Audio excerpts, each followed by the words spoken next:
Good morning, students. This video is for class 6 science, and today we will start with chemistry. Chapter number 4, that is water. We all know that water is very important in our life. For us to survive, not only for us but for every living things to survive, water is very essential. Water is very important for us to survive. It has many work in our day-to-day life. Without water, we cannot survive because most of our activities are related to water. So let us start with water. Water is one of the basic requirement of living things. That means for us to survive on this earth, the most important thing is water. Along with oxygen, water is also very much important in our life.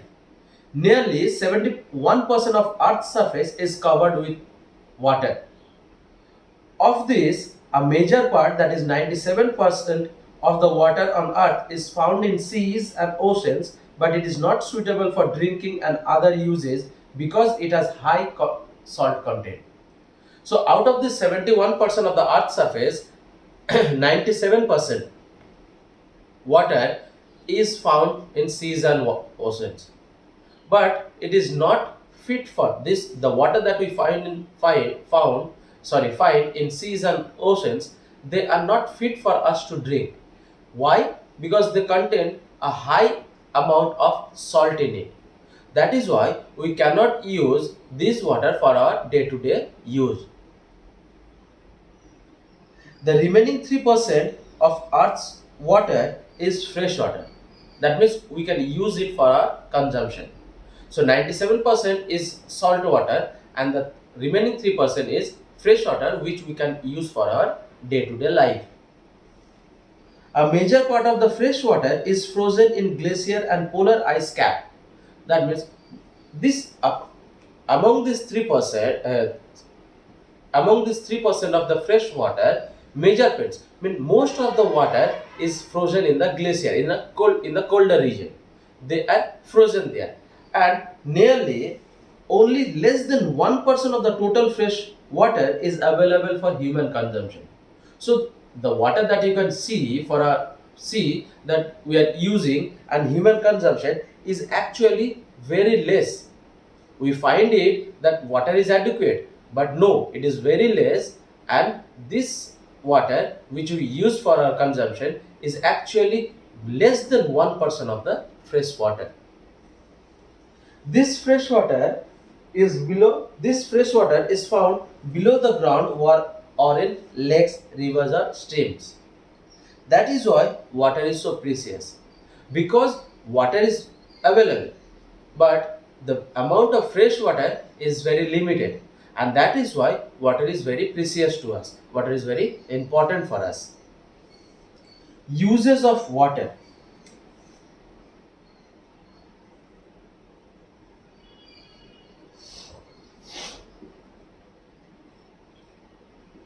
Uses of water. We all know what are the uses of water, but let us go through once. Water plays an important role in our day-to-day life. It has many important uses, some of which are discussed below. Water is used for various domestic purposes such as drinking, washing, bathing and cooking. So most of our activities that we perform in our daily life is related to water. So we should have water so that we can perform those activities, like for example bathing, cooking, washing, drinking and all. Water drawn from rivers, bore wells and stream is used for agriculture. So water is also used for agriculture. If there is no water, if there is very less amount of water, then it is going to affect the agriculture. There will be no production of crops, and ultimately it is going to affect our life. Water acts as a mode of transport for boats and ships. So water, we use boats and ships to be transported from one place to another. So water also acts as a means of transport, mode of transport. Water is used to generate electricity. Water is used to produce electricity. Water serves as a raw material, ingredients and solvent in preparing various products in several industries.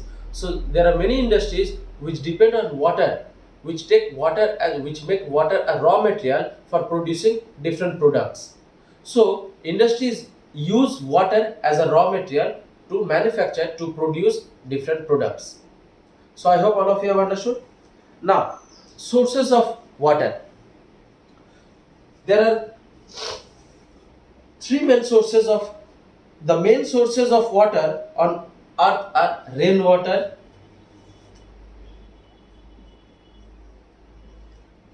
sources of water. That means from where do we get water? Rainwater, surface water,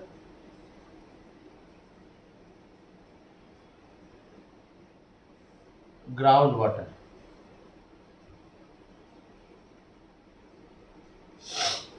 So rainwater is the water that you receive from rain. Surface water is the water that is still that remains on the surface of the earth. Like for example, water in the pond, water in the lakes, water in the rivers, seas, streams, and all. And groundwater, water that we find deep inside the earth. Let us read about this in details.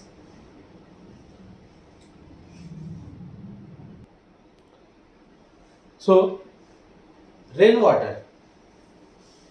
Rainwater is the primary source of water. It is also considered the purest form of water. So, rainwater is the basic source from where we get water. And it is considered, rainwater is considered as the purest form of water. It is the purest form.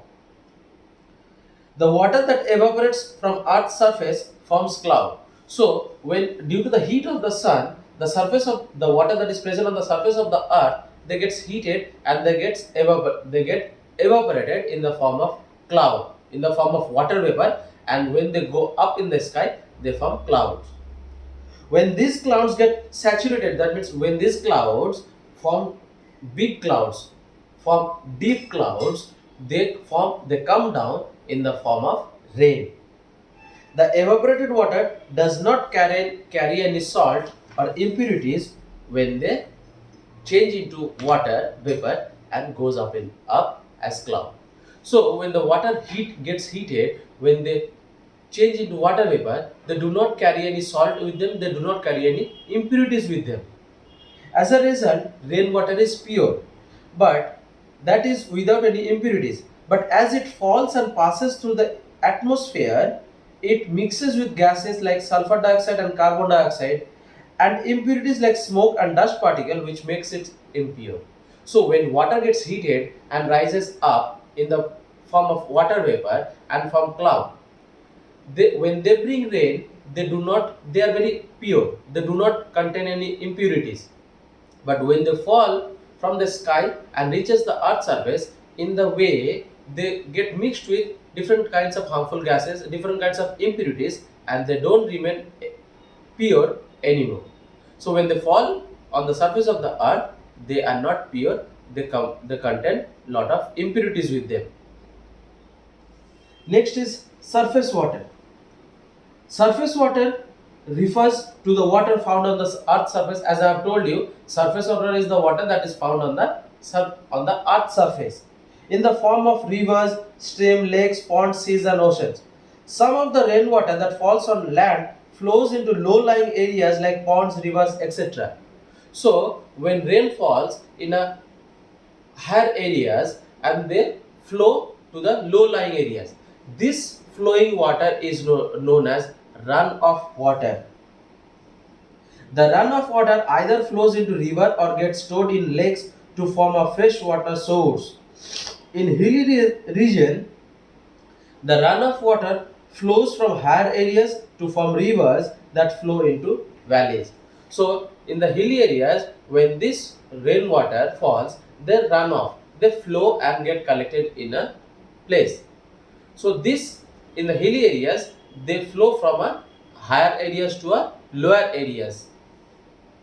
Along with rainwater, melted water from snow caps and glacier also contributes to the surface water as it flows into river and lakes. So along with this rainwater, when the glacier starts melting, they also form water, and they also flow from higher areas to lower areas and gets collected in the ponds and rivers. Rivers flow into seas or oceans. All these water sources form the surface of water. So all these sources actually makes the surface water. So what do you mean by surface water? Surface water is the water that we find on the surface of the earth. Next is groundwater, the water that we find deep inside the earth, under the soil. Rainwater and surface water seep through the soil below the ground and collect above gravel and non-porous rock deep under the soil. That means when the rainwater and surface water gets soaked by the soil, these water go deep inside and they get collected in an area where the area is full of gravel and non-porous rock. Non-porous rock means the rocks that does not allow the water to pass through it. So there is a layer of gravel and non-porous rocks, and then this water gets collected on top of that layer. The seepage of the rainwater through the surface of the soil is called infiltration. So the seepage, that means the soaking of this rainwater, is known as infiltration. The level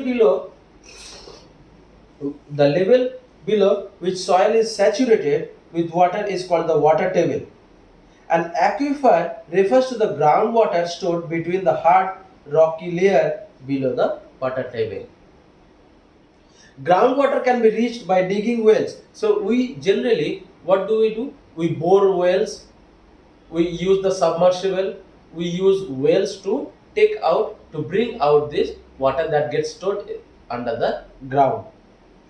People depend on groundwater when there is shortage of surface water.